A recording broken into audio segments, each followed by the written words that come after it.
Selamat pagi Bapak Ibu sekalian. Pagi.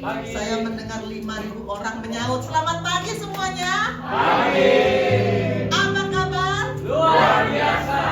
Puji Tuhan, selalu luar biasa. Tahun baru, semangat baru. Ini di tahun 2025 pertama kalinya saya hadir di sini. Terakhir saya di Bali kemarin pas tutup tahun. Hari ini 26 Januari ya. Kita masih dalam topik besar Amazing Grace ya. Dan saya merenungkan apa yang mau Tuhan sampaikan dari topik Amazing Grace ini pada hari ini. Kalau kita bertemu Amazing Grace, pasti ada perubahan dalam hidup kita. Maka itu topik saya pagi ini adalah change. Mari sama-sama kita sebut change. 1, 2, 3. Change. Harus ada perubahan. Setiap hari Kamis kita komsel. Pastor Jerry selalu hadir. Kalau Koas yang sharing mengatakan mulai sekarang saya berubah, itu saya yakin malaikat di surga semuanya bersukacita. Tidak semua sih yang membicarakan perubahan, tapi ada 1-2 yang selalu bilang, mulai sekarang saya tiap hari baca firman. Mulai sekarang saya melihat dengan sudut pandang yang sama dengan Tuhan. Mulai sekarang saya berada pada posisi yang sama dengan Tuhan. Itulah perubahan, change. Karena hakikat firman adalah mengubah. Firman datang kalau nggak ada perubahan, lalu apa artinya gitu ya? Berubah, change. Kita akan baca ulang nats pembimbing yang tadi sudah disampaikan di awal di doa pembukaan. Dan seperti biasa, saya ajak kita berdiri, kita hormati firman. Kita perkatakan Roma 12 ayat 2 bersama-sama. 1, 2, 3. Janganlah kamu menjadi serupa dengan dunia ini, tetapi berubahlah oleh pembaruan budimu, sehingga kamu dapat membedakan manakah kehendak Allah, apa yang baik, yang berkenan kepada Allah, dan yang sempurna. Silakan duduk saudara-saudara. Amin. Oke, saya selalu menggunakan sistematika what, why, how, supaya kita nggak melenceng kemana-mana ya. Apa, mengapa, bagaimana, masih ada lagi sih di mana, siapa, tapi kita lebih simpel saja. What, apa itu change, perubahan. Ini di tahun 1993, ketika itu masih ada yang namanya nonton TV. Sekarang kan kita nggak pernah lagi nonton TV ya. Ada salah satu serial TV yang ketika itu sangat terkenal ketika itu, namanya Power Ranger. Nah, kalau mereka grup itu bilang berubah, mereka langsung berubah dan mereka bisa melakukan keajaiban di, namanya juga film ya. Mereka bisa menjadi pahlawan yang membasmi kejahatan. Berubah, langsung berubah. Itu Power Rangers. Dalam dunia sehari-hari juga ada perubahan seperti ini. Kalau reuni, kadang-kadang kita kaget-kaget lihat teman kita yang tadinya posturnya seperti sebelah sini, kalau di depan sebelah sini ya. 30, saya pernah reuni dengan teman-teman FKUI sesudah 30 tahun jadi dokter. Yang tadinya slim-slim seperti yang sebelah sini, tiba-tiba sudah seperti ini. Ini sebetulnya juga pernah terjadi pada Talita loh. Berapa bulan di rumah papi? 6 bulan di rumah papi, pas kembali kita semua kaget. Untung sekarang sudah kembali. Sudah kembali normal. Berubah, ini perubahan fisik. Berubah juga terjadi secara umur. Yang tadinya seperti kita kemarin lihat adik David ya, cucunya Pastor Yosef, ih lucunya, cakepnya, ganteng banget gitu ya. Anak akan berubah, bayi akan berubah anak remaja, dewasa, dan akhirnya semua orang pasti akan sampai pada lansia juga. Dulu juga saya remaja. Pastor Cakra, Pastor Yosef, Bu Mary, dulu juga dewasa muda ya. Semua pasti akan perubahan karena umur. Perubahan selalu terjadi. Perubahan, tapi yang kita bicara sekarang perubahan yang Tuhan mau ya, perubahan yang disebutkan dalam Roma 12 ayat 2 tadi.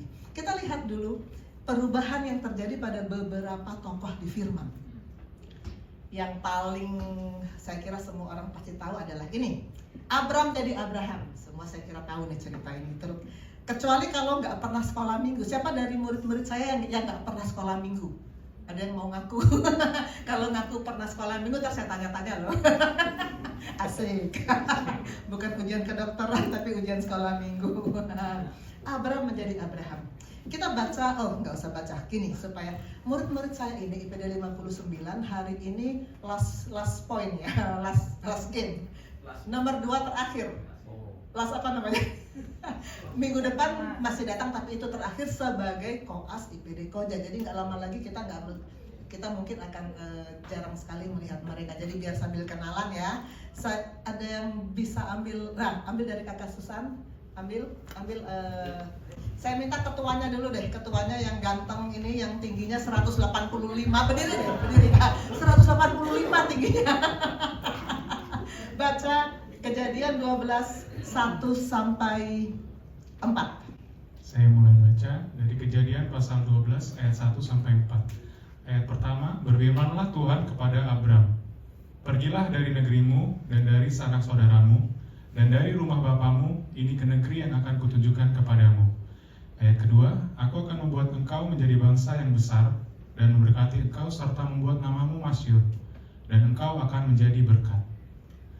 Ayat ketiga, aku akan memberkati orang-orang yang memberkati engkau dan mengutuk orang-orang yang mengutuk engkau, dan olehmu semua kaum di muka bumi akan mendapat berkat. Ayat keempat, lalu pergilah Abram seperti yang difirmankan Tuhan kepadanya. Dan Lot pun ikut bersama-sama dengan dia. Abram berumur 75 tahun ketika ia berangkat dari Haran. Oke, silakan duduk. Terima kasih. Edward, namanya Edward. Dia ketua grup 59. Mungkin dipilih ketua karena paling tinggi ya. Tapi Edward pemimpin yang baik. Saya mengapresiasi bagaimana dia mengelola 8 orang selama 10 minggu ya. Sekarang minggu ke-8. Benar, benar. Minggu ke-8 ya. Oke.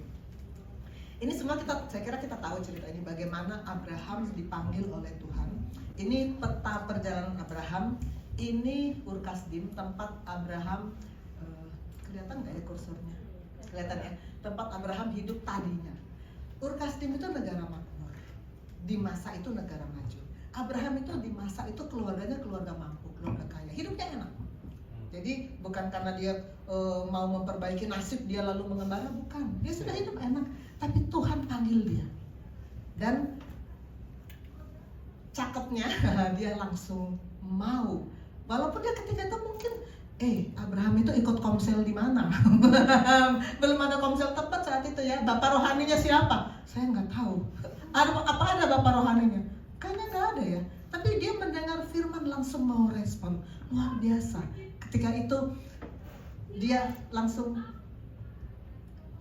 mengikuti firman yang berkata, pergilah ke tempat yang akan kutunjukkan. Jadi dia belum tahu kalau sekarang kita mau disuruh pergi kemana, kita pasti buka Google dulu dong, kita lihat dulu, tempat yang aku mau datangi itu, kita mau ke mana? Mau ke Papua, lihat dulu, kita mau ke hotel mana? Semuanya kita perhatikan dulu perjalanannya. Abraham ketika itu belum ada Google Map, belum ada segala macam searching, tapi dia patuh. Ini adalah perjalanan yang ditempuh oleh Abraham mengikuti perintah Tuhan. Sampai sini. Ini Yerusalem di sini. Tapi dia masih ada ke Mesir juga. Nantinya yang akan lama di Mesir generasi ketiga, cucunya Abraham, Ishak, Yakub yang nanti dengan sejumlah 70 orang sini selama 430 tahun sampai akhirnya menjadi bangsa yang besar, tapi diperbudak. Ketika itu Abraham ikut apa yang Tuhan mau. Dan pada itu dia berangkat umur 75, dan pada umur 99 dia diganti nama. Sekarang yang nomor 2 saya minta baca Giren. Giren ini runner up, tingginya 180. Saya absen lo tingginya. Soalnya mereka tinggi. Ya, baca Giren. Baik, saya ingin baca dari Kejadian 17 ayat 4-5, ayat yang keempat. Dari pihakku inilah perjanjianku dengan engkau. Engkau akan menjadi bapa sejumlah besar bangsa. Ayat yang kelima. Karena itu namamu bukan lagi Abram, melainkan Abraham. Karena engkau telah kutetapkan menjadi bapa sejumlah besar bangsa. Ya, terima kasih Giren. Jadi ketika inilah usia Abram 99 tahun, berarti dari umur 75 ke umur 24 tahun sesudah dia melakukan semua ikut kemana Tuhan pergi, Tuhan ganti namanya. Bukan lagi Abram, tapi Abraham. Berganti bukan cuma namanya yang berganti, tapi juga hidupnya yang tadinya di Ur Kasdim, pasti ketika itu menyembah berhala. Waktu itu kan orang belum kenal Tuhan. Pindah ke Kanaan, dan di situ dia akan diberkati menjadi, nanti akhirnya kan Abraham ini yang bangsa Israel, keturunan Abraham, namanya berubah menjadi Abraham. Itu yang pertama. Yang kedua, Jacob menjadi Israel. Mungkin lebih sedikit yang tahu dari saya atau dari murid-murid saya, siapa yang rajin sekolah minggu, bahwa ada perubahan nama dari Jacob menjadi Israel. Kita baca Kejadian 32, 27-28. Ketua kerohanian Oscar, ya silakan baca. Ini dia Oscar, Ketua Kerohanian IPD Koja. Kejadian 32 ayat 27-28. Bertanyalah orang itu kepadanya, siapakah namamu? Sautnya, Yakub.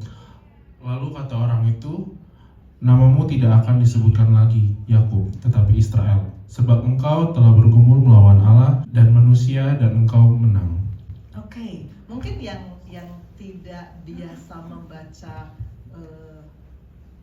Keluaran, Kejadian, Imamat, Bilangan, bla bla bla seterusnya, mungkin ini apa sih kok tiba-tiba ada begini, nggak tahu latar belakangnya ya. Saya kasih sedikit ringkasannya. Ini masih berhubungan dengan Yakub melarikan diri dari Esau. Kenapa Yakub melarikan diri ketika itu? Yakub itu artinya penipu. Yakub itu anaknya Ishak. Ishak itu anaknya Abraham. Jadi ada dua orang anaknya Ishak, Yakub dan Esau. Ketika itu Yakub menipu Esau untuk mendapatkan hak kesulungan. Ini pakai dia mula-mula menjual hak kesulungannya dengan makanan favorit Tante Mary nih. Bubur kacang merah. Tante Mary kalau sudah bikin bubur kacang merah, semua rela melepaskan hak kesulungannya. Tentu saja kemudian waktu bukan cuma Esau yang ditipu oleh Yakub, bapaknya juga ditipu ya, yang dia pura-pura jadi Esau, dia pakai jubah Esau, dia pakai bulu-bulu biar seperti Esau. Esau begitu sadar, dia bukan anak sulung lagi, dia marah dan berencana membunuh Yakub. Lalu Yakub pergi ke Haran. Haran itu jauh ya. Di situ ada kakaknya ibunya, namanya Laban. Nanti dengan Laban juga dia tipu-tipu atau saling menipu tuh Laban dan Yakub itu. Jadi mereka hidup dalam kalau kita baca ceritanya menarik loh. Saya menganjurkan kalian, terutama murid-murid saya, baca tuh rutin Kejadian, Keluaran, terus sampai Wahyu. Biar tahu seperti apa sih firman yang Tuhan turunkan kepada kita. Lalu Yakub menikahi dua putri Laban, ini pun tidak mudah. Dan ada penipuan lagi. Kenapa Lea dulu baru Rahel? Itu nanti kalau kalian baca seru deh. 20 tahun dia tinggal di sana, lalu akhirnya dia meninggalkan Haran, kembali ke Kanaan, kembali ke rumah orang tuanya. Nah, disitulah dalam perjalanan pulang itulah dia bertemu dengan Allah di tepi sungai Yabok. Di situ diceritakan di ayatnya, di tepi sungai Yabok terjadi pergumulan Yakub dengan Allah. Dan pergumulan Yakub dengan Allah sebetulnya titik balik di mana Yakub berubah. Yakub yang tadinya adalah penipu, lalu Tuhan mengganti namanya kan, namamu sekarang bukan lagi Yakub. Kenapa? Yakub itu penipu, diganti menjadi Israel. Israel itu ada banyak pemahaman, saya baca di banyak tulisan. Salah satunya tapi yang saya rasa paling pas adalah berarti biarkan Allah menang. Karena ketika itu Yakub membiarkan Allah, ketika dia bergumul dengan Allah, dia membiarkan Allah yang menang dan kemudian Allah memberkati dia. Lalu diberkatinya lah Yakub di situ. Dan disitulah Yakub menerima perjanjian yang Allah berikan kepada Abraham, Ishak sampai di Yakub. Kalau kita baca di Perjanjian Lama, setiap kali disebut Allah, selalu dikatakan Allah Abraham, Ishak, Yakub. Sampai di situ. Allah Abraham, Ishak, Yakub. Karena ketiga orang ini, tiga generasi ini yang paling melekat di hati Tuhan, yang Tuhan langsung sampaikan firman-Nya dan tujuannya untuk akhirnya ke bangsa Israel, ke seluruh dunia. Satu lagi tokoh yang kita lihat berubahnya di Perjanjian Baru, Paulus. Mula-mula namanya Saulus, kemudian namanya Paulus. Saya baca bahwa sebetulnya Paulus dan Saulus itu sudah sejak awal Saulus sudah punya nama Paulus, itu nama Ibraninya Saulus, nama Romawinya Paulus. Tapi sesudah dia dipanggil Tuhan, dia pakai nama Romawinya karena dia mau memberitakan firman ke bangsa-bangsa. Waktu dia masih di Yerusalem, dia pakai nama Saulus. Sekarang siapa yang saya minta baca? Kevin. Oke, Kevin baca Kisah Rasul 9, 3-6. Kisah Para Rasul 9 ayat 3-6. Dalam perjalanan ke Damsyik, ketika ia sudah dekat kota itu, tiba-tiba cahaya memancar dari langit mengelilingi dia. Ia rebah ke tanah dan kedengaranlah olehnya suatu suara yang berkata kepadanya, "Saulus, Saulus, mengapakah engkau menganiaya aku?" Jawab Saulus, "Siapakah engkau, Tuhan?" Katanya, "Akulah Yesus yang kau aniaya itu. Tetapi bangunlah dan pergilah ke dalam kota. Di sana akan dikatakan kepadamu apa yang harus kau perbuat." Kevin tahu nggak yang terjadi kemudian? Ini saya nggak ketampil ayatnya. Sesudah Saulus kan jadi buta tuh karena dia ketemu Tuhan, cahaya itu membuat dia buta, terus dia disuruh pergi ke kota. Nanti dia ngalamin apa coba? Ingat nggak? Kalau rajin sekolah minggu pasti tahu. Oscar tahu nggak? Disuruh jadi penjala manusia. Iya. Jadi dia ketemu dengan dia dipulihkan Tuhan, dan kemudian dia ditugaskan untuk menyampaikan Injil. Dia ketemu dengan siapa ya? Yang membuat matanya celik. Dengan? Yang pasti bukan dengan dokter mata. Ananias, betul. Jadi dari murid-murid yang ketika itu sedang berdoa terus ada Ananias, Tuhan ngomong ke Ananias, ada Saulus, kataan, dia itu kan menangkap, menyiksa, membunuh murid-murid Tuhan. Tapi sekarang kata Tuhan, aku akan pakai orang ini. Saulus berubah dan dia pakai nama Paulus karena itu nama Romawinya, karena dia memang kemudian diutus Tuhan ke bangsa-bangsa. Ini adalah peta pelayanan Paulus. Yerusalem itu di sini. Samaria itu di sini, cuman segini. Jadi kalau kemarin kita dengar Pastor Yosef mengatakan, kamu akan melakukan yang lebih besar dari yang kulakukan, ini langsung kita lihat pada Paulus. Dia bukan cuma di Yerusalem, dia ke Asia kecil, dia ke bahkan sampai Eropa, dia ke Roma, walaupun sebagai tawanan, tapi tetap Injil diberitakan. Sampai kita sekarang di sini bisa dengar Injil itu dari murid-murid Yesus saat itu yang tersebar kemana-mana.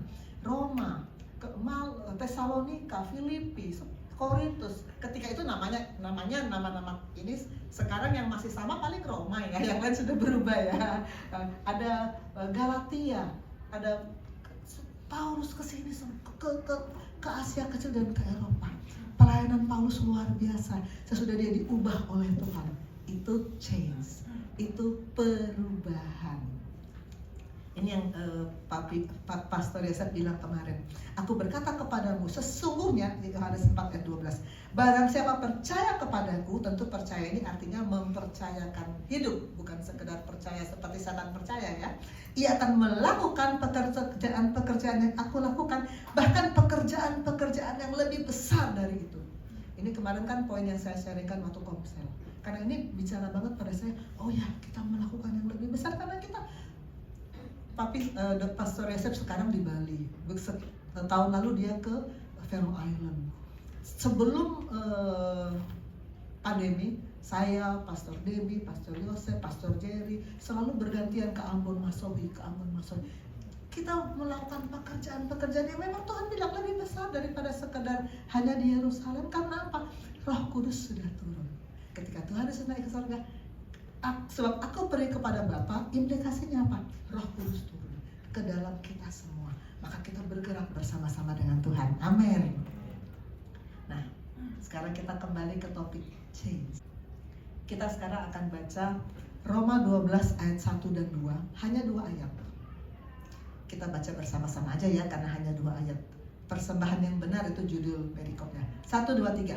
Karena itu saudara-saudara, demi kemurahan Allah aku menasihatkan kamu, supaya kamu mempersembahkan tubuhmu sebagai persembahan yang hidup, yang kudus dan yang berkenan kepada Allah. Itu adalah ibadahmu yang sejati. Janganlah kamu menjadi serupa dengan dunia ini, tapi berubahlah oleh pembaruan budimu, sehingga kamu dapat membedakan manakah kehendak Allah, apa yang baik, yang berkenan kepada Allah, dan yang sempurna. Sebetulnya tadinya saya mau membawa kita satu perikop sampai ayat 8, tapi sesudah saya renungkan terus, berdua ayat aja sudah 1 jam lebih. Aduh, nanti udah kita potong saja 2 ayat saja. Ya, kita sekarang masuk pada ayat 1. Karena itu saudara-saudara, demi kemurahan Allah aku menasihat kamu, supaya kamu mempersembahkan tubuhmu. Saya renungkan ini. Kita disuruh mempersembahkan tubuh. Saya pikir gini, manusia itu kan terdiri dari tubuh, jiwa, dan roh. Kita pasti punya tubuh, kalau kita roh saja kita gentayangan. Kita punya tubuh, kita punya jiwa, kita punya roh. Di Yohanes 6 ayat 63, ini pernah saya sharingkan dalam topik Stay or Live kalau nggak salah. Ketika itu kan Tuhan Yesus ditinggalkan oleh banyak murid-muridnya. Kenapa? Dia mengucapkan satu pernyataan yang banyak orang nggak senang. Dia bilang gini, rohlah yang memberi hidup, daging sama sekali nggak berguna. Banyak yang tersinggung, masa nggak berguna? Untuk kepentingan tubuh, untuk kepentingan daging, berapa lama kalau yang wanita-wanita di depan cermin dan berapa lama? Kalau cari baju di mall, dari toko ke toko nyari baju yang paling, ini semua kepentingan tubuh kan? Tubuh itu penting. Makan. Cari setiap hari Minggu selesai ibadah biasanya kan makan di mana kita gitu kan. Tubuh itu penting. Berapa persen waktu kita selama 24 jam yang untuk tubuh? Tubuh itu penting. Tapi kata Tuhan apa? Rohlah yang memberi hidup, daging sama sekali tidak berguna. Banyak murid yang tersinggung lalu meninggalkan. Kenapa? Kenapa Tuhan bilang daging sama sekali tidak berguna?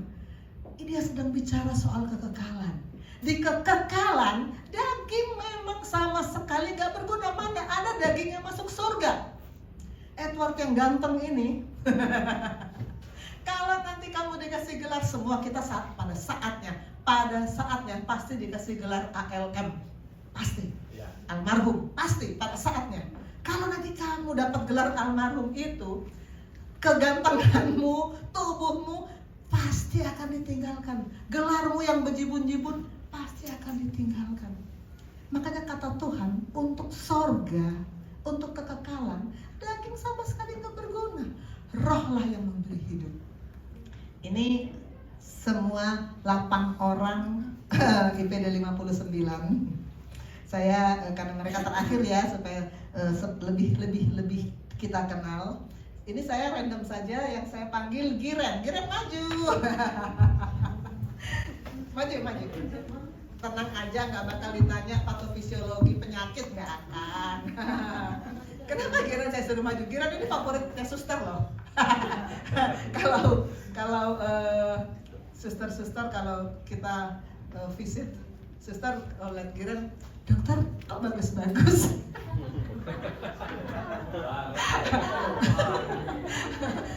Bercanda sih, tapi ya kan senang lah lihat yang bagus-bagus.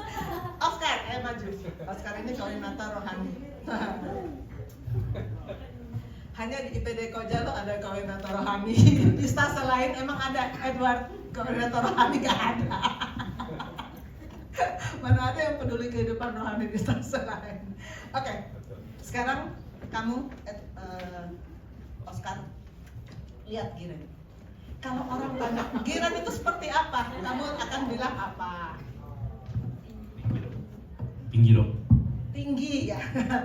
Yang mana? Yang tinggi-tinggi itu loh. Bagian apa lagi? Yang kurus. Apa lagi?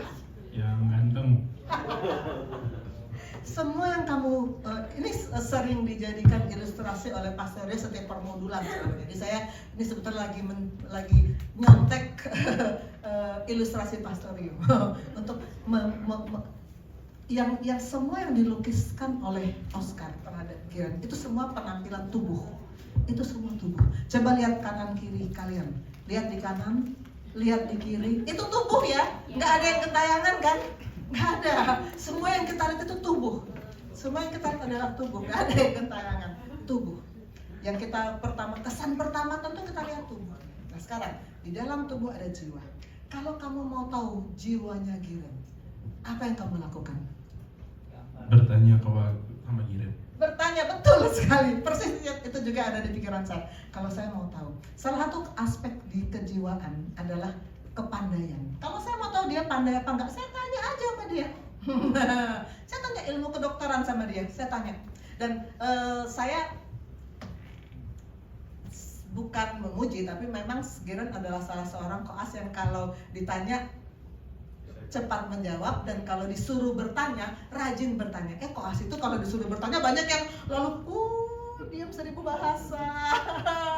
Nggak ada yang terpikir, tapi dia ini banyak bertanya. Jadi saya suka koas yang banyak bertanya dan kalau ditanya menjawab. Kayaknya ideal juga ya. Jadi mantu boleh ya? Anak perempuan saya banyak loh. Dari tahun 2015 semua koas perempuan tuh anak saya. Semua koas laki tuh anak saya. Anak saya banyak. Ini Kristi juga anak saya, Adel juga anak saya. Udah ganteng, pinter ya kan? Nah sekarang kalau mau tahu rohnya, kamu nanya apa? Rajin baca Alkitab nggak? Persis ya. Apakah tiap hari terima firman? Apakah memulai hari dengan firman? Baru kita tahu rohnya. Oke, silakan duduk. Manusia tadi dari tubuh, jiwa, dan roh. Kita bisa melihat tubuhnya. Jiwanya mungkin bisa, mungkin nggak semua. Rohnya mungkin bisa, tapi yang paling tahu tentu Tuhan. Firman berkata, persembahkan tubuhmu. Sedangkan tubuh itu katanya di surga nggak berguna. Ini ditujukan kepada jemaat di Roma ya. Kalau saya mau punya tanda tanya ini apa ya, tentu saya akan tapi Pastor Joseph selalu bilang, kalau mau pelajari teks, lihat konteksnya. Jadi kalau saya mau baca satu ayat, saya lihat dulu ini konteksnya apa. Maka paling mudah adalah lihat bagian awal dari surat itu. Ini kan surat Roma. Lihat bagian awal. Ini juga sekalian ngajarin murid-murid saya kalau belajar firman, belajar konteksnya juga. Lihat bagian awal dari tiap-tiap kitab ditujukan pada siapa itu? Yang menulis siapa? Ya, ditujukan pada siapa? Saya baca Roma 1 ayat 7. Ini tujuan dari surat Paulus ini kepada kamu sekalian yang tinggal di Roma, yang dikasihi Allah, yang dipanggil dan dijadikan orang-orang kudus. Artinya apa? Jemaat yang Paulus kirimkan surat ini sudah beres hubungan rohnya dengan Tuhan, sudah dijadikan orang-orang kudus. Roh, jiwa, dan tubuh. Rohnya sudah beres. Roh beres itu terjadi pada pembenaran tahap pertama, pada justification, saat kita terima Yesus sebagai juru selamat. Rohnya sudah beres. Tapi tidak cukup hanya roh yang beres. Firman berkata, persembahkan tubuhmu. Tubuhmu juga harus, kenapa? Karena kita masih hidup di dunia. Maka tubuh kita juga harus kita persembahkan kepada Tuhan.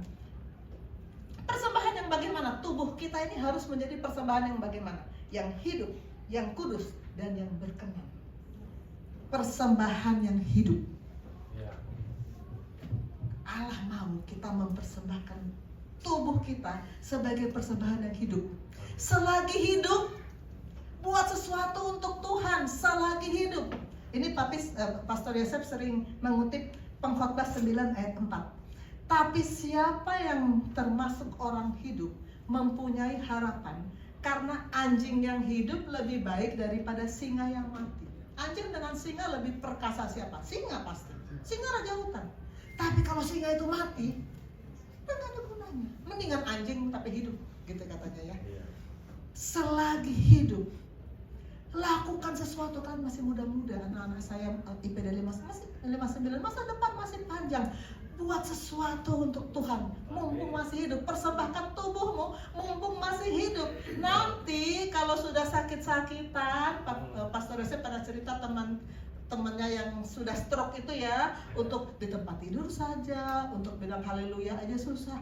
Jangan tunggu sampai sakit-sakitan, sampai tidak berdaya. Selagi masih muda, kuat, lakukan sesuatu untuk Tuhan. Waktu Tuhan Yesus melihat pohon ara, dia bilang apa? Pohon ara berdaun, daunnya banyak. Dia harap ada buah. Ternyata dia dapat buah enggak? Enggak kan? Apa yang dia bilang? Jangan lagi ada yang makan buah. Besoknya pohon ara itu kering. Tuhan mau kita berbuah. Pokok anggur yang benar kita carang-carangnya Yohanes 15 yang sudah sangat sering disampaikan oleh Pastor Cakra. Ranting yang tidak berbuah dia makan, dipotong, dibuang ke dalam api. Karena hanya yang hidup yang bisa berbuah. Kalau sudah mati, nggak bisa lagi berbuah. Tuhan mau kita berikan tubuh kita sebagai persembahan yang hidup, yang bisa berbuah, yang bisa berdampak. Makanya saya ajak kalian, murid-murid saya, datang ke pasien, sampaikan firman, doa, sampaikan kebenaran firman. Kenapa? Supaya berbuah, supaya hidup kita berbuah. Yang kedua, persembahan yang kudus. Tuhan mau kita mempersembahkan tubuh kita sebagai persembahan yang kudus. Bisa nggak sih kita kudus? Oh ya susah lah, kita ini masih hidup di daging, kita ini orang berdosa. Sering saya mendengar kalimat, misalnya lagi berdoa, Tuhan ampuni aku orang berdosa. Sebenarnya kita ini orang berdosa atau bukan? Orang berdosa atau bukan sih kita? Orang berdosa, ya betul. Roma 3 ayat 23, semua orang sudah berbuat dosa. Betul. Tetapi kita orang berdosa yang sudah dibenarkan. Kita orang berdosa, betul. Tapi kita sudah dibenarkan saat kita terima Yesus. Itu pembenaran tahap pertama, itu justification. Kemarin Pastor Rio kan sampaikan topik ini di modul kedua. Kalian mudah-mudahan saya sudah bagikan loh slide-nya ya supaya kalian bisa baca lagi. Justification, saat kita terima Yesus, kita dibenarkan. Roh kita selaras dengan Allah. Tapi itu tidak bisa berhenti sampai di situ, harus masuk sanctification, pengudusan. Dalam sanctification, firman harus datang tiap-tiap hari karena firman itu yang menguduskan kita. Firman itu yang menguduskan kita, maka kita bisa mempersembahkan tubuh kita sebagai persembahan yang kudus. Yang kudus, karena firman datang tiap-tiap hari. Kita gak bisa bilang, saya sudah baca firman. Dulu saya, sebelum masuk gereja ini, saya pernah 3 tahun gak baca Alkitab. Ini Pastor Rio selalu ceritakan ini untuk modul ilustrasi ke murid-murid saya. Ketika itu kenapa saya gak baca Alkitab? Tentu alasan pertama, nggak ada waktu. Pas saya lagi sekolah, lagi ambil subspesialis, sambil ngajar juga, sambil praktek juga, sambil ngurus keluarga juga. Iya masuk akal dunia bilang ya memang mau sibuk banget. Tapi saya juga bilang gini, saya kan udah hafal, banyak ayat saya hafal. Saya kan sudah tahu cerita Alkitab. Saya ngapain saya baca lagi? Itulah liciknya iblis mengelabui manusia. Saya pikir saya sudah hafal ayatnya. Tapi bukan itu, firman harus datang untuk menguduskan kita. Bukan karena kita sudah hafal, oke kita gak butuh firman. Aduh, ingat waktu saya cerita soal tim PW di gereja sebelumnya ya. Mereka tim PW, musik, singers. Begitu selesai ujian penyembahan, firman datang kan, hamba Tuhan naik mimbar. Mereka keluar semua. Begitu nanti mau selesai khotbah, baru mereka masuk lagi. Itu artinya apa? Mereka bilang, Tuhan butuh saya nggak butuh Tuhan. Ketika mereka mengiringi jemaat nyanyi kan seolah-olah mereka dibutuhkan. Tapi begitu firman datang mereka keluar semua. Kami nggak butuh firman. Betapa liciknya iblis memperdaya manusia. Jangan sampai kita bisa punya pikiran yang seperti itu. Nah, kalau kita sudah dikuduskan oleh firman yang datang tiap-tiap hari, maka kita bisa tidak berdosa. Ini penting. Waktu kita belum masuk pada justification, kita berdosa pasti. Apapun yang kita kerjakan, Paulus bilang, aku maunya bikin yang baik, tapi yang jahat yang aku lakukan. Ya, kita emang hidup, kita budak dosa.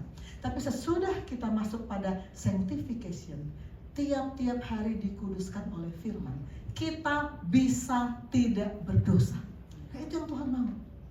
Tidak melakukan dosa. Free will kita arahkan untuk apa yang firman mau. Jangan apa yang daging mau. Karena apa yang daging mau pasti menyeret kita pada perbuatan dosa. Itu yang membuat kita bisa mempersembahkan tubuh kita sebagai persembahan yang kudus. Saya sangat suka 1 Petrus 1 ayat 15-16. Tetapi hendaklah kamu menjadi kudus di dalam seluruh hidupmu, sama seperti Dia yang kudus, yang telah memanggil kamu. Sebab ada tertulis, kuduslah kamu sebab aku kudus. Kok saya bisa hafal ya lagu ayatnya? Karena ada lagunya. Saya mau meminta pastor kesayangan saya kita untuk menyanyikan lagu ini. Saya tuh suka menghafal banyak ayat. Waktu saya sekolah minggu kalau ada adu-adu hafal ayat, saya paling semangat. Saya hafal banyak ayat. Salah satu cara yang gampang menghafal ayat adalah menyanyikannya. Ya, silakan pastor.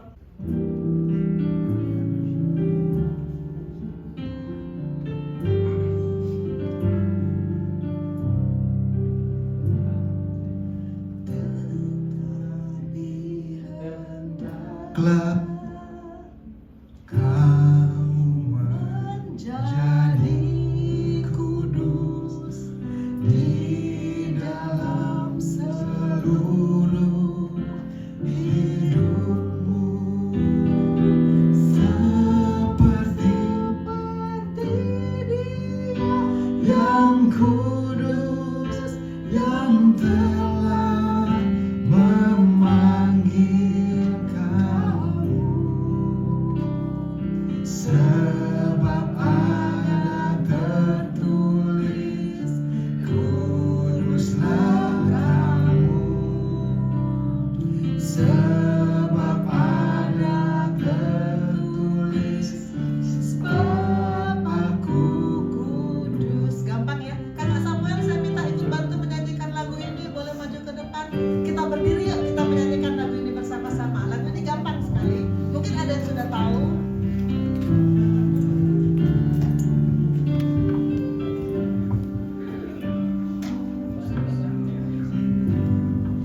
Tetapi hendaklah kamu menjadi kudus di dalam seluruh hidupmu, sama seperti Dia yang kudus, yang telah memanggil kamu.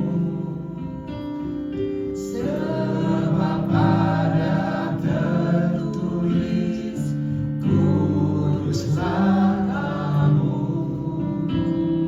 Sebab ada tertulis, sebab aku kudus. Sekali lagi kita nyanyikan tetapi hendaklah kamu menjadi kudus di dalam seluruh hidupmu, sama seperti Dia yang kudus, yang telah memanggil kamu. Sebab ada tertulis, kuduslah kamu. Sebab ada tertulis, sebab aku kudus. sebab ada tertulis. Sebab ada tertulis, kuduslah kamu. Sebab ada tertulis, sebab aku kudus. Silakan duduk Bapak Ibu sekalian. Ketika saya masuk di gereja ini, Bapak Rohani, Pastor Pierre, Pastor Jerry, semua tim gembala mengajar saya, memuridkan saya. Salah satunya adalah untuk sepakat dengan firman. Ini firman datang. Hendaklah kamu menjadi kudus. Kita mau sepakat nggak dengan firman? Saya belajar untuk sepakat dengan firman. Sejak saya diajar, dimuridkan oleh tim gembala di rumah Tuhan ini. Kalau saya baca firman ini, saya bilang sama Tuhan, kita ngomong, alam roh mendengar. Kita bilang, Tuhan, saya mau sepakat dengan firman-Mu. Kita kalau ngomong sama Tuhan kan namanya doa ya. Ngomong sama Tuhan namanya doa. Biasanya doa kita kan isinya minta ini, minta itu. Tuhan tolong lancarkan, Tuhan tolong ini, tolong itu. Yang jauh lebih Tuhan suka kalau kita ngomong sama Tuhan, kita sepakat, kami sepakat Tuhan dengan firman-Mu. Saya mau kudus. Firman-Mu bilang hendaklah kamu kudus. Saya mau kudus Tuhan. Saya mau sepakat, deklarasikan, baca ayatnya dan bilang, Tuhan saya sepakat. Dan percayalah, firman itu akan menopang kita. Firman itu akan menopang kita agar kita bisa melakukan hidup di dalam kebenaran Tuhan. Amin. Mari kita belajar untuk sepakat dengan firman. Kalau firman berkata, hendaklah kamu kudus, kita jawab, ya Tuhan, saya mau sepakat. Dan kita, selama kita selalu melakukan penyelarasan pikiran kita dengan firman, perasaan kita dengan firman, keinginan kita dengan firman, selalu kita selaraskan, kita bisa, pasti bisa, ditopang oleh firman, kita bisa melakukan yang Tuhan mau. Amin. Persembahan yang hidup, persembahan yang kudus, persembahan yang berkenan kepada Allah. Berkenan kepada Allah. Banyak kita berusaha mencari perkenanan manusia. Orang lihat ini suka nggak ya orang, penampilan orang berkenan nggak ya, prestasi orang berkenan nggak ya. Waktu saya dan murid-murid saya nari pas ada acara ibadah Natal di rumah sakit. Sesudah selesai, murid-murid saya bilang gini, dokter tadi dokter nggak kelihatan, itu ketutupan sama si itu. Saya bilang apa? Nggak apa-apa saya ketutupan, saya nggak mencari perkenanan manusia, saya nggak butuh orang nonton saya. Saya mau nari supaya Tuhan lihat seperti Daud menari-nari sampai diejek sama istrinya. Tapi Daud bilang, aku nggak peduli, aku mau menari untuk Tuhan, bukan untuk dilihat manusia, tapi untuk dilihat Tuhan. Cari perkenanan Tuhan, jangan cari perkenanan manusia. Waktu saya di rumah sakit yang tempat saya bekerja, dipercayakan untuk memimpin Bina Rohani Kristen, kelompok karyawan yang beragama Kristen. Saya sharing dengan Bapak Rohani, program apa yang paling penting yang saya lakukan. Saya tanya ke beberapa teman di rumah sakit, apa program yang kira-kira kita mau lakukan. Banyak yang menganjurkan pekerjaan-pekerjaan yang bersifat bagi-bagi sembako, donor darah. Karena itu kan nanti orang lihat dan orang akan bilang, oh memang ada ya kegiatan Bina Rohani Kristen, supaya terlihat orang, supaya berkenan kepada orang. Saya bilang itu memang bagus, betul, tapi itu bukan yang terpenting. Yang terpenting adalah berkenan kepada Tuhan. Saya sharing dengan Bapak Rohani, maka akhirnya kita sepakat kita bikin permodulan. Dulu permodulan yang kalian ikuti itu, yang ikuti karyawan anggota Bina Rohani Kristen. Tapi akhirnya kan semua karyawan sudah selesai. Akhirnya, tapi ini jangan berhenti pastor, saya bilang. Murid-murid saya, tiap-tiap murid juga harus mendengar kebenaran Tuhan.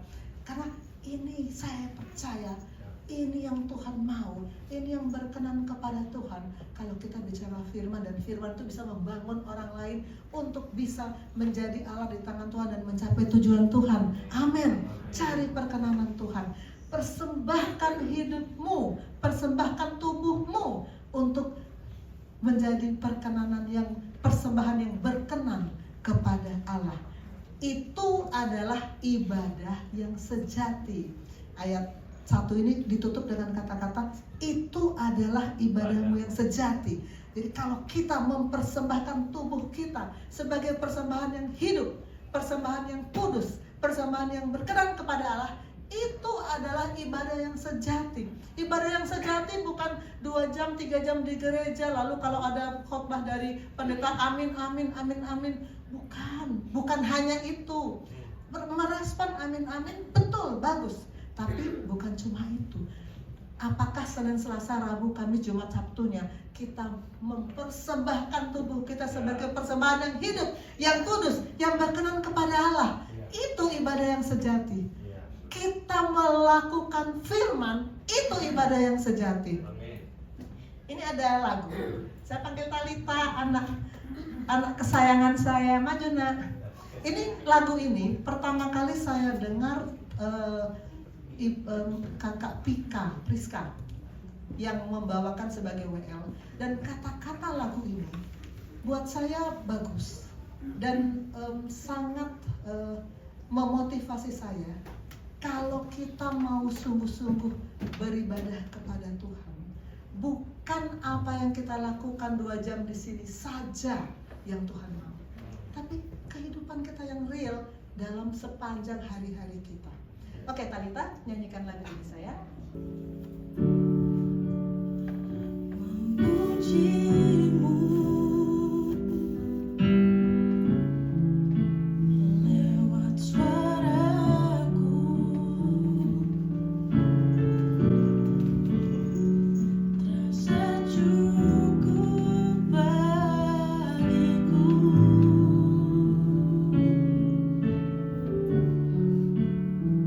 Namun semua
kata hati kita.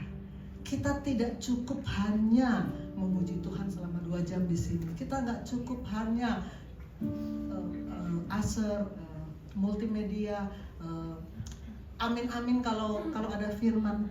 Tapi pujian yang sebenarnya, ya ibadah yang sebenarnya, ibadah yang sejati yang Tuhan inginkan adalah kalau kita sungguh-sungguh melakukan firman-Nya. Kita akan, siapa yang mau katakan ini kepada Tuhan dalam menyanyikan lagu ini, saya udah berdiri. Kalau kita berdiri, ucapkan ini, betul-betul katakan dengan sungguh ini saja. Kita mau katakan memujimu lewat suaraku,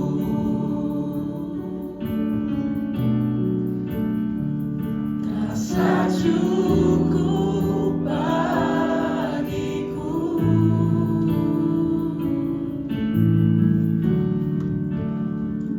Namun semua ternyata lebih dari yang kukira.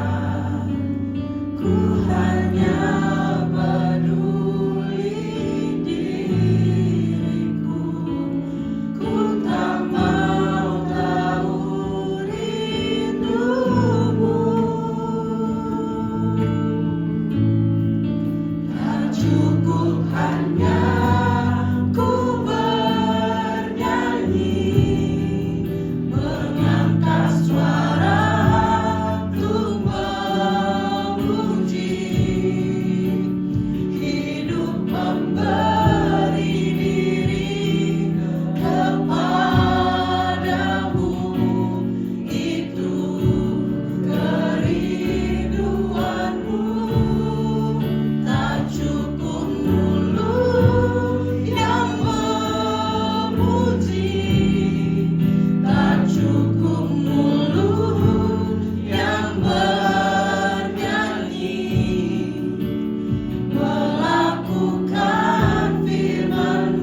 Kami sadar sekarang bahwa tidak cukup hanya kami menyanyi, tidak cukup hanya kami menari, tidak cukup hanya kami mengamin-amin setiap firman, tapi hidup memberi diri kepadamu. Itu kerinduanmu. Kami mau memberi persembahan tubuh kami sebagai persembahan yang hidup, yang kudus, yang berkenan kepadamu.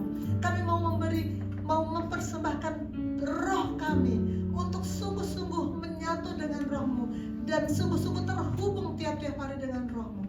Kami mau mempersembahkan jiwa kami, pikiran, perasaan, keinginan kami untuk selalu selaras dengan firman. Kami sungguh-sungguh menyadari dan mengaminkan dan sepakat bahwa melakukan firman-Mu itulah pujian yang sejati, itulah ibadah yang sejati. Satukan kami Bapa. Kami percaya firman akan terus menopang kami. Dalam nama Tuhan Yesus, amin. Silakan duduk saudara-saudara. Kita lanjut. Tadi baru ayat 1 ya. Sekarang masuk ayat 2. Kita 2 jam kan pastor ya. Ayat 2 berkata begini. Janganlah kamu menjadi serupa dengan dunia ini, tapi berubahlah oleh pembaruan budimu, sehingga kamu dapat membedakan manakah kehendak Allah, apa yang baik, yang berkenan kepada Allah, yang sempurna. Ayat 2a, jangan satu frase pertama, jangan kamu menjadi serupa dengan dunia ini. Waktu tadi kami jalan dari rumah ke gereja, kami selalu melewati Tebet Eco Park, itu dekat banget sama rumah saya. Dan selalu saya melihat banyak sekali orang datang, karena hari Minggu tuh buat orang dunia itu hari rekreasi keluarga kan. Pada semuanya berduyun-duyun mengunjungi Tebet Eco Park. Kalau saya tidak hidup seperti sekarang, saya pasti ke situ juga. Tapi jangan jadi serupa, jangan hari Minggu hari untuk Tuhan, jangan pakai untuk kegiatan lain. Amin. Itu firman berkata betul, jangan serupa. Di salah satu sharingnya dari iman ke iman, saya nggak bisa bilang tanggal berapa Pastor Kenneth cerita. Dia pernah terpengaruh oleh tetangganya yang kalau memaki-maki keren. Memaki-maki dengan gaya Texas katanya. Keren, jadi dianggap itu gaya. Itu serupa dengan dunia. Dulu sebelum Arya bertobat, dia suka ngomong dulu sebelum bertobat. Dia suka ngomong nggak sengaja keluar, saya nggak usah sebut, tapi itu serupa dengan dunia. Terpengaruh teman pasti, terpengaruh kanan kiri, memaki-maki. Ini terpengaruh kanan kiri, vape, itu kan pergaulan, itu kan gaya. Jangan serupa dengan dunia ini. Nongkrong di kafe. Talita dulu pernah lama berbulan-bulan tiap malam nongkrong di kafe sampai pagi karena ikut teman. Puji Tuhan sekarang sudah berubah. Ya, jangan serupa dengan dunia ini. Nah, itu firman sekarang bilang kita harus berani tampil beda. Ya, berani tampil beda. Kita mau, banyak orang memang maunya biar sama, jangan sampai kelihatan beda. Kita harus berani tampil beda. Yakobus 4 ayat 4 berkata, hai kamu orang-orang yang tidak setia, tidakkah kamu tahu bahwa persahabatan dengan dunia adalah permusuhan dengan Allah? Jadi siapa hendak menjadi sahabat dunia ini, ia menjadikan dirinya musuh Allah. Ih, nekat banget ya kalau kita bilang, aku mau jadi musuh Allah. Ih, jangan nekat begitu. Jangan bersahabat dengan dunia, jangan serupa dengan dunia ini. Jangan kamu menjadi serupa dengan dunia ini. Di frase pertama, frase kedua berkata, tapi berubahlah oleh pembaruan budimu. Tema kita hari ini change, berubah. Oleh apa katanya di sini? Pembaruan budi. Saya suka tampilkan kamus ya, supaya saya jangan salah menerjemahkan. Budi itu adalah alat batin yang merupakan paduan akal dan perasaan untuk menimbang baik dan buruk. Jadi budi itu komponen jiwa. Manusia terdiri dari roh yang bisa berhubungan dengan Allah, jiwa yang tadi saya bilang kalau mau tahu jiwanya giren, tanya aja ke dia, uji aja ilmu kedokterannya. Dan tubuh itu yang kelihatan kanan kiri kita lihat orang itu tubuh. Nah, komponen jiwa adalah pikiran, perasaan, kehendak. Makanya selalu setiap kali siapapun hamba Tuhan yang ada di sini sering mengatakan kalau kita mau selaras dengan firman, pikiran, perasaan dan kehendak kita harus kita selaraskan dengan Tuhan. Karena itu yang nanti menentukan tubuh kita melakukan apa. Tubuh itu nurut aja apa kata jiwa. Pikiran, perasaan, kehendak itu komponen jiwa. Jadi firman ini mengatakan, firman dalam Roma 1 ayat 2 ini mengatakan, ini ditujukan pada jemaat Roma yang sudah menjadi orang kudus. Ya, roh sudah dikuduskan. Tubuh harus dipersembahkan. Persembahkanlah tubuhmu. Sekarang yang ditambah lagi adalah jiwa harus dibaharui. Berubahlah menurut pembaruan budimu. Pikiran, perasaan, keinginan harus diselaraskan dengan firman. Sehingga kamu bisa membedakan manakah kehendak Allah, apa yang baik, yang berkenan kepada Allah dan yang sempurna. Untuk tahu kehendak Allah itu susah kan? Banyak orang, waktu saya tamat SMA, saya udah lahir baru ketika itu, tapi belum jadi posisi. Udah lahir. Saya pikir Tuhan mau saya jadi apa ya? Kalau keinginan saya yang paling dari saya kecil, mungkin semua beda tanya. Saya pengen jadi guru. Saya pengen jadi guru. Tapi selain itu saya kan juga suka saya juga pengen jadi arsitek sebetulnya ketika itu. Saya pikir, mama saya nyuruh jadi dokter. Jadi saya berdoa, bergumul dalam doa, Tuhan, aku jadi yang mana ya gitu. Untuk tahu kehendak Tuhan yang mana itu kan susah. Sesudah selesai tamat, kita mau kerja di mana ya? Itu juga kan Tuhan mau yang mana? Susah. Tapi kalau kita mempersembahkan tubuh kita, kalau kita berubah menurut pembaruan budi kita, maka kita bisa membedakan, mendapatkan, menemukan kehendak Allah. Kita bisa tahu apa yang baik dari sudut pandang Allah. Yang baik sama si A, belum tentu baik sama si B. Semalam saya dengan anak-anak berdiskusi, kita mau makan siang di mana? Yang Talita mau dengan yang Arya mau ternyata berbeda. Sudut pandang sama-sama enak, tapi sudut pandang berbeda. Bisa berbeda. Mau pakai baju apa? Sudut pandang. Suami saya maunya saya kalau pakai baju warnanya ini. Saya maunya ungu. Sudut baik dalam mata tiap orang kan berbeda. Tergantung sudut pandang. Kita mau punya sudut pandang yang sama dengan Allah. Supaya bisa punya sudut pandang yang sama dengan Allah, ini ilmunya Pastor Rio dalam permodulan. Kita harus pada posisi yang benar. Satu posisi dengan Allah, sudut pandang kita akan sama. Nanti kita besok hari Senin kita akan masuk pada sudut pandang. Sudut pandang yang mulia yang kita dapatkan kembali sesaat kita sudah terima Yesus. Kita bisa tahu kalau kita sudah diperbaharui tubuh, jiwa dan roh, kita bisa tahu apa yang berkenan kepada Allah. Tadi kita sudah bicara soal perkenanan ya. Yang berkenan kepada Allah itu yang mana? Jangan cari perkenanan manusia, tapi cari perkenanan Allah. Dan yang terakhir, apa yang sempurna. Waktu saya pertama kali membaca Matius 5 ayat 48, waktu masih baru-baru gabung di gereja ini, saya pikir apa ini salah terjemahan ya? Karena itu haruslah kamu sempurna sama seperti Bapamu yang di surga adalah sempurna. Kita disuruh sempurna, mana bisa? Saya pikir gitu ya, mana bisa kita sempurna? Kita kan manusia berdosa. Banyak orang Kristen berkata, saya ini manusia berdosa, hidup dalam daging. Gampang berbuat dosa. Ingat yang tadi ya, kalau kita sudah masuk pada pembenaran tahap pertama, roh kita selaras. Lalu kita masuk dalam pembenaran tahap kedua, firman datang tiap-tiap hari. Sanctification, maka kita akan dikuduskan oleh firman, dan firman itu yang menopang kita untuk terus bisa menjadi sempurna karena Bapa di surga juga sempurna.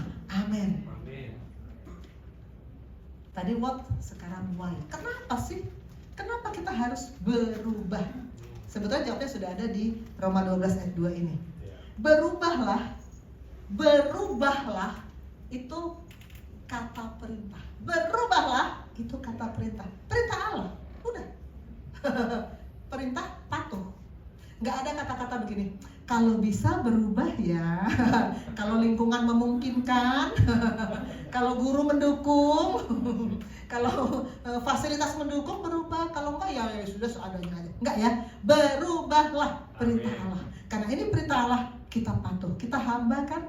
Kita hamba Tuhan patuh 100% tanpa negosiasi. Supaya apa? Supaya kita bisa membedakan kehendak Allah. Dan ini sangat penting. Tahu kehendak Allah, kita mencapai tujuan Allah. Hidup kita zoe. Nggak tahu kehendak Allah, salah arah nanti. Sia-sia, waktu terbuang. Saya pernah waktu terbuang bertahun-tahun ketika saya sedang tidak terhubung dengan surga. Sia-sia semua. Begitu saya kembali di posisi Tuhan, puji Tuhan, setiap saya melihat Tuhan luar biasa.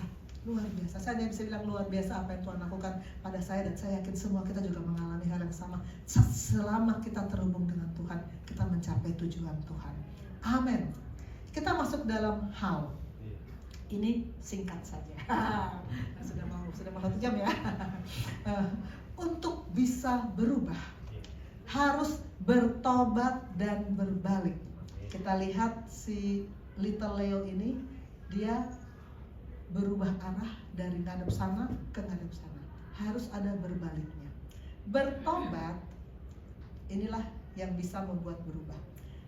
Kalau hanya bertobat tapi tidak berbalik, itu namanya cuti.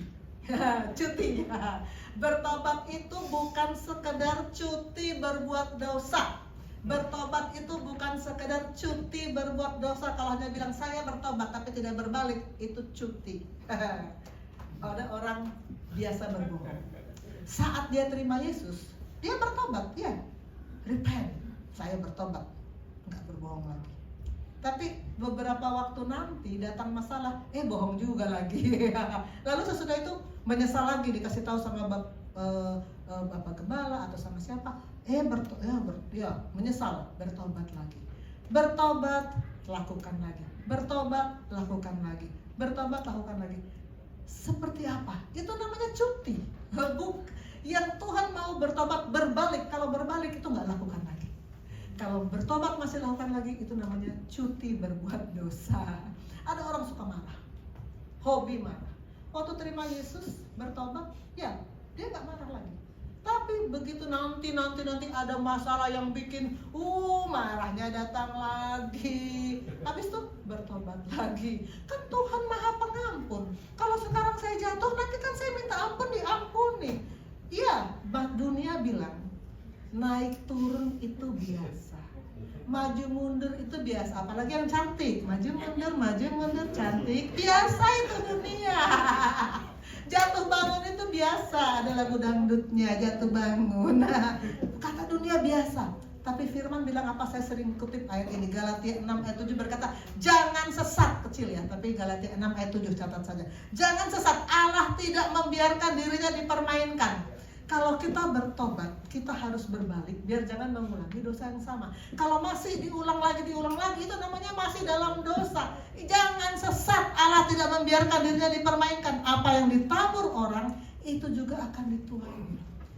Apa yang ditabur orang, Raja Daud waktu melakukan dosa, itu kan di Alkitab diceritakan dengan gamblang, berzina dengan Batseba. Dia minta ampun, Tuhan ampuni, ya, tapi tetap ada konsekuensinya kan, anaknya mati. Tetap ada konsekuensinya apa yang ditabur orang, dan kemudian keturunannya, pedang tidak akan pergi dari keturunanmu. Tetap ada konsekuensinya. Jadi jangan kita dengan bodohnya bilang Allah nanti kan juga diampuni sama Tuhan. Jangan sesat, Allah tidak membiarkan dirinya dipermainkan. Supaya kita betul-betul berbalik, tidak hanya berhenti lagi jalan, berhenti, betul-betul berbalik. Maka kemarin Bapak Rohani sudah men-sharingkan dengan sangat dalam Mazmur 1. Ini saya angkat 1 ayat 1 sampai 2 karena ini memang yang sangat intinya sekali. Berbahagialah orang yang tidak berjalan menurut nasihat orang fasik, mungkin sudah hafal ayat ini ya. Yang tidak berdiri di jalan orang berdosa, yang tidak duduk dalam kumpulan pencemooh, tetapinya ini satu sesi lagi, sama papi. Kesukaannya ialah Taurat Tuhan dan merenungkan Taurat itu siang dan malam. Kalau kita bilang berbahagialah orang yang tidak berjalan, artinya dia berhenti menurut nasihat orang fasik. Berhenti berjalan menurut nasihat orang fasik. Berhenti berdiri di jalan orang berdosa. Berhenti duduk dalam kumpulan pencemooh. Itu sebetulnya sama dengan senada dengan Roma 12 ayat 2 tadi. Jangan menjadi serupa dengan dunia ini. Berhenti ikuti nasihat orang fasik. Berhenti di jalan orang berdosa. Berhenti duduk dalam kumpulan pencemooh. Tapi kalau hanya berhenti, itu namanya cuti. Nanti buat lagi. Lihat aja. Kalau hanya berhenti, itu namanya cuti. Lihat aja nanti akan diulang lagi. Supaya nggak diulang lagi, harus ada tetapi. Ini yang kemarin satu sesi papi menyampaikan tetapi ini dengan sangat dalam. Waktu itu IPD 59 mungkin belum masuk. Tetapi yang kesukaannya ialah Taurat Tuhan dan merenungkan Taurat itu siang dan malam. Harus ada kata tetapi. Tetapi itu menunjukkan kebalikan. Berdiri, berjalan, berdiri dan duduk. Tetapi kebalikannya adalah kesukaannya ialah Taurat Tuhan. Taurat Tuhan itu apakah sudah menjadi kesukaan? Ini saya terutama pada murid-murid saya. Jujur jawab dalam hati sendiri, nggak usah ngomong di sini. Apakah Taurat Tuhan sudah menjadi kesukaan? Kemarin saya cerita waktu di Bali, Talita dan Arya. Talita sedang pengen banget makan poverches dan beberapa makanan Belanda ya. Di Kemang itu kan ada restoran Belanda. Ketika kita sudah sampai di situ, mesennya banyak karena kesukaan. Arya mesen 3 menu, Talita mesen 3 menu. Saya pikir ini habisnya bagaimana ya? Karena kesukaan. Begitu datang, langsung. Kesukaan itu seperti itu. Karena kesukaan. Kalau firman jadi kesukaan, kita akan membaca, mengejar terus firman. Kesukaan. Ada kelas yang bukan mereka, sudah lama. Dengan jujur bilang gini sama saya, dokter bagaimana supaya saya suka dengan firman? Saya kalau baca Alkitab ngantuk dan saya nggak ngerti. Ini sebetulnya pertanyaan yang sangat jujur, yang hampir semua koas sebetulnya ngomong gitu sama saya. Bukan cuma dia yang ngomong. Saya nggak ngerti dokter kalau baca Alkitab, ngantuk. Maka saya bilang, kamu punya pacar? Punya. Kamu cinta pacarmu? Cinta. Kamu kalau mau ketemu pacarmu, hatimu bagaimana? Ngantuk. Apakah ngantuk kalau mau ketemu pacar? Bergairah dong.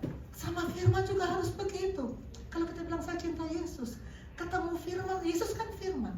Ketemu firman harus bergairah, harus penuh cinta. Sama dengan ketika Arya dan Talita menghadapi makanan Belanda itu. Bergairah, sikat semua ayat, sikat semua, pelajari konteksnya, deklarasikan, sepakati, bilang sama Tuhan, ini mau menjadi hidupku Tuhan. Amin. Itu yang akan membuat kita berubah. Kesukaannya ialah Taurat Tuhan dan merenungkan Taurat itu siang dan malam. Saya selalu puji Tuhan kalau tiap pagi saya saat terima firman. Nanti sepanjang hari pasien selalu mengeluh macam-macam. Firman yang Tuhan sudah taruh di hati saya, begitu mudahnya saya kasih ke pasien, Ibu, Filipi 4 ayat 13 berkata, ya luar biasa. Segala perkara dapat kutanggung di dalam Dia yang memberi kekuatan kepadaku. Kita langsung kasih firman, karena firman datang terus. Kesukaannya. Maka kalau sudah seperti itu, habit of sin itu tidak akan mengganggu kita lagi, karena kita sudah berbalik. Bukan cuma berhenti, cuti, tapi berbalik. Turn around. Lihat si little Leo ini, berbalik. Saatnya kita berdiri. Semuanya ngadep ke sana. Nanti sama-sama berbalik ke sana ya. 1, 2, 3, semua berbalik. Semua sama-sama bilang change. 1, 2, 3. Change. Ngadep sini semua, sama-sama bilang change. 1, 2, 3. Change. Ya, silakan duduk saudara-saudara. Mulai hari ini kita harus pastikan bahwa firman itu mengubah hidup kita. Bahwa ada perubahan yang dilakukan oleh firman. Karena itulah yang dilakukan oleh firman, mengubah kita. Pertama, change. Kedua, bertobat dan berbalik. Bukan hanya cuti, tapi berbalik. Dan ketiga, firman harus menjadi kesukaan kita. Menjadi kesukaan kita. Kita terus berubah bersama-sama dengan Tuhan mencapai tujuan Tuhan dalam hidup kita. Amin. Mari kita berdoa. Bapa di surga, terima kasih firman-Mu sudah disampaikan. Aku percaya firman-Mu tidak akan kembali dengan